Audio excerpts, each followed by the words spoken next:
Hi, I'm Sonia Jante. I'm Kimberly Lane. And I'm Tom Henschel. Together, we're Unlocking Leadership. We're three experienced executive coaches with very different disciplines. In every episode, we take a question from a client and provide key insights to address their challenge from our three different perspectives. It's a holistic approach to understand challenges and opportunities. So we're going to get right to it. And our question today comes from Nathan in Raleigh. And Nathan writes, at my company, I keep hearing that no one knows what specific challenges we will face in the future. Mm-hmm. It feels like there's a high level of uncertainty with no answers. Are there competencies or skills that matter for leading in new and different situations? And if there are, any tips to develop them? So, oh boy, how long have we got? Sonia, can I throw the ball to you first? Oh, I love this, Tom, because, one of the things that we learn in life is, what is it? The best way to figure out what happens in the world is give God your plan and then he'll make it very different. So there are no guarantees and we don't know exactly what's going to happen. I think like back in 2000, nobody could have told you that in 2020 or 2021, there would be a pandemic. There was nothing like that. But what we do have is we have the ability to build certain skill sets that help us as we are facing different circumstances. So the first one that comes to mind, so there's three that I'm going to be speaking about today. The first one is comfort with ambiguity. And that is getting to the place where you understand that you don't have all the answers, you don't have all the data, but you have enough of a sense of the challenge or the situation, and you can apply some of the skill sets that you have to coming up with potential ways to solve the problem or address the opportunity. So gaining comfort with ambiguity is easier for people that are, and I'll go back to my book, I wrote a book about the brain, people that are more right brain, who are more social and more creative and innovative. They're like, hey, if we don't know everything, let's just move forward with it. Where people that are more left brain, who are a little bit more disciplined and want structure and process, tend to struggle with that. So that's one area to think about, being able to grow that ability for comfort with ambiguity. The second one is learning agility. One of the things that I think most people now know is your learning doesn't stop when you get your second, whether your master's degree or PhD, you join a new organization and you're going to be learning about the new job, you're going to be learning about the industry. And so there's certain things that you become clear about in terms of what helps your learning agility. How do you learn best? Am I do I like to listen? Do I like to read? Do I like to process, experience things? So I often ask people in organizations who are trying to develop a team and grow people beyond what they think they're capable of. And I go, okay, you're going to have to switch it up. You're going to have to give them like different kinds of assignments. You're going to have to put them into different kinds of roles. You're going to have them so that they're experiencing new things and having to continuously find their center, find their core. As they do that, they're building up that toolbox. And so their learning agility gets stronger and stronger. The third thing is strategic agility. That's when I ask people about, do you think this person has strategic agility, and they want a definition, I give a very simple definition. I go, it's the ability to see around the corner. And based on seeing around the corner, identifying what you're going to need to do here now in order to be able to be prepared for that. So that requires a little bit more, if you will, formalized knowledge about how to understand things and how strategically they move and how they connect the dots. But if you can get good at all three of those, you will up your chances of being able to be effective when you face uncertain circumstances or something that's unexpected. I'll leave it there for now. Nathan, a very poignant question for today's environment. And as Sonia just mentioned, that strategic thinking, strategic scenario, if you will. If you go to our episode, I think it's number 3 in our season 1, we talk about how to be a strategic thinker. And we specifically talk about scenario planning, kind of what Sonia has alluded to, where you're actually preparing you and the team, anticipating the future, trying to think around the corner as far as worst case, best case, total off the wall case, like a pandemic, something like that, around various variables, whether it's competition, the market, your financials, your client base, leadership, et cetera. So first, I encourage you to watch that episode. I think you'll get some really good tips on scenario planning. Secondly, I was listening to a podcast, and they were talking about no one has obviously the crystal ball, and the industry is calling it VUCA, V-U-C-A, where it's volatility, uncertainty, complexity, and as Sonia also mentioned, ambiguity. Mm-hmm. It's really the realities of leadership today, and it's really not going to go away anytime soon. So as leaders, we have to accept this reality.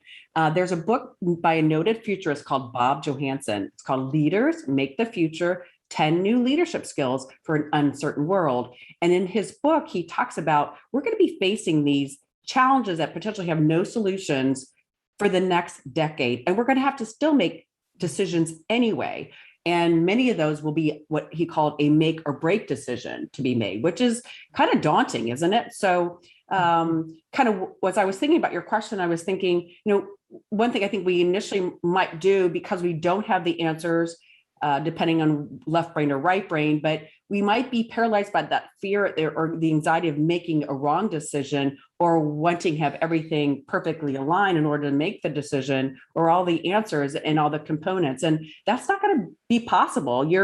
If you're paralyzed by fear of not making decisions, that becomes your decision, and therefore you guys won't survive, your company won't survive. So you have to be prepared and be aware, and also be strategic. So my recommendation on the skills that you're looking for to embrace in order to help you in this VUCA environment, if you will, is again, strategic thinking, being prepared to be able to look around the corner, as Sonia had mentioned, the adaptability and flexibility she also mentioned. I mean, think about during the pandemic when so many companies found something else to sell. Your liquor company started making hand sanitizer, your Etsy and clothing manufacturers started making masks, right? That creativity is number 3, really, really important. Does your culture and you as a leader foster and allow your teams and people to come up with unique options and creativity for that scenario planning? That's going to be so important to be able to peek around the corner, and more importantly, have a solution that's going to keep you guys floating and above water and floating through the whatever situation occurs in your future, right? And then the 4th piece is kind of a different scenario, but it's really about helping you be the best you can be. Wellness. It's make sure you are taking care of yourself and setting the example for the rest of your company. With this high volatility, change and uncertainty brings an undue amount of stress on you. And so you really have to make sure and be cognizant and self-aware of how you're feeling and how stressed you are, and have a good wellness program for yourself that actually will also maybe get your employees and teams to adopt too. It's really about staying connected to people you're important to, having loving relationships, being connected to nature, exercising, spend time with the dog, your pets, your family. Just something that takes you away from work. It's as much as I know with the stress of the unknown, you're going to be spending a lot of hours at work, but it's really important to take care of yourself in that process too. So I'm going to take a break on that and switch it over to anybody else who wants to make a comment. Well, Nathan, I have not weighed in yet. So again, I feel like we have 3 different circles and we have lots of room of overlap, but my doorway into this issue is a little bit different, which is what I love about talking with you all. So first off, you're right, man. What you wrote about no one knows what specific challenges we face in the future, you're like, yeah, right, that's right. So when I think about your question about competencies and skills that leaders need in this new and different environment, I want to suggest 2. Mm-hmm. And they're things for you to do because they are the competencies and skills of a leader at this moment. Mm-hmm. Number 1 is I want to tell you, you're the tool. You got to get as smart about your tool as you can be. And if that's assessments or whatever, start listening to the feedback you've been getting since high school, whatever it is. Listen, this is a time of high fear, VUCA, all that stuff. And people often are at their worst because they're living out of fear because people are dying. This is serious. And all of our kind of tethers have been thrown off and we're adrift and we don't know where the end is. It's scary. And in those times, people often are badly behaved.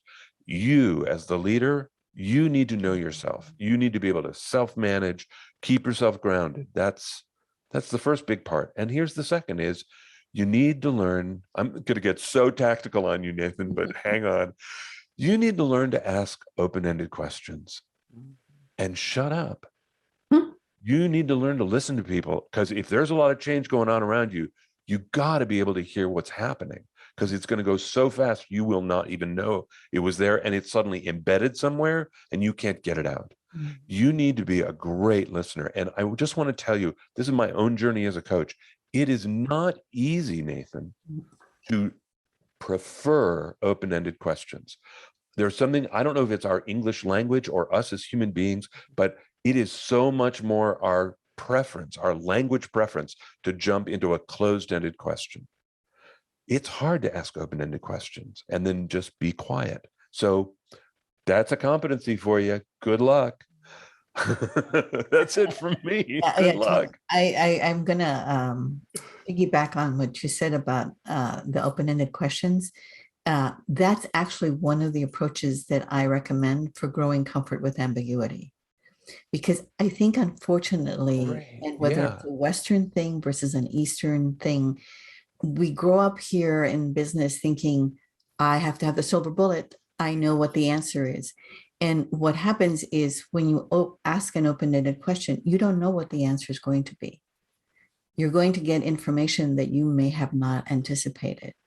And it's in the process of experiencing that you can learn to manage your fear. Because I think, and not that it's exactly the same, but it's something that I thought was interesting. When I first started in sales and my husband thought I needed to learn how to speak better, we went to a Dale Carnegie course and it was about speaking in public. And they basically tell you that they may not, you have butterflies in your stomach and they may not go away as a result of what they teach you, but they will fly in formation. And so one of the things to think about when there is a lot of volatility around you is you've got to get to a place where you create some kind of a balance for yourself for I can get through this. There's a solution, but I'm not alone. Every crisis that I have come across in my career, and when I've learned about the history of companies that became high performance, they face challenges as a team together. They learned how to leverage off of each other because they knew that getting through something that was very appearing insurmountable or difficult was not something that could be done alone. So there's where I would say part of growing that learning agility is reaching out and creating a network of people like we did that think differently. So if now we as coaches in our business found something that was really challenging, we have two other thought partners to talk about it and to discuss it and to potentially arrive at some good solutions. There's no I in leader, right? And really leadership really today is not like it used to be decades ago. You can't do it alone.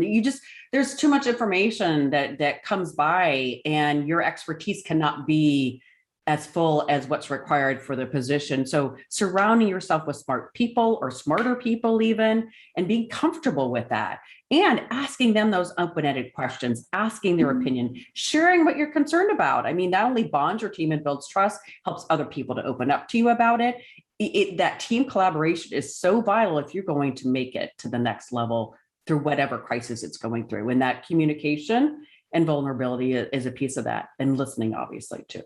So I'll just add one more piece here. One of the things that I see people struggling. So here we are, we're recording this in September of 2021. And one of the things that I see my clients struggling with is literally the logistics now. Are we in person? Are we not? How do we accommodate it? How do we communicate?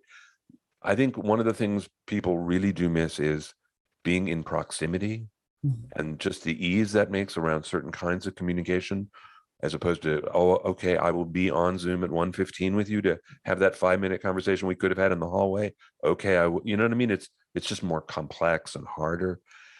So as I see leaders wrestling with the how are we even going to just like figure stuff out together? How are we going to talk together? I think that's another thing, Nathan, that I think you need to pay attention to it.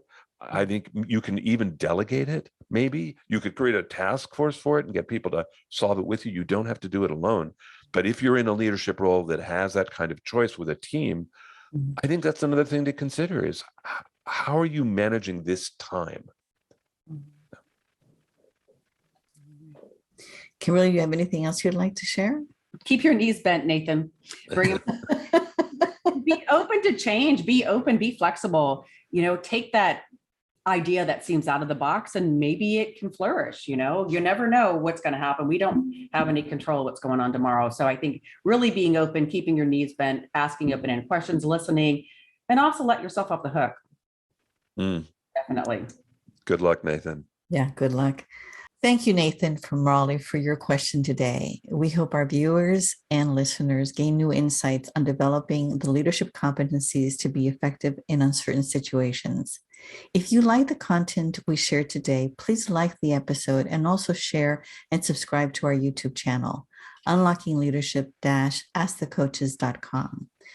For those of you who listen to our podcast, thank you for downloading and posting a review of our podcast. Unlocking Leadership-Ask the Coaches on Apple or your favorite podcast platform. If you have a leadership question or would like to reach out to any of the coaches, please email us at info@unlockingleadership-askthecoaches.com. Again, thank you for joining us, and we hope that you got tips today to unlock your best leadership. Join us next time. Bye-bye. Bye-bye.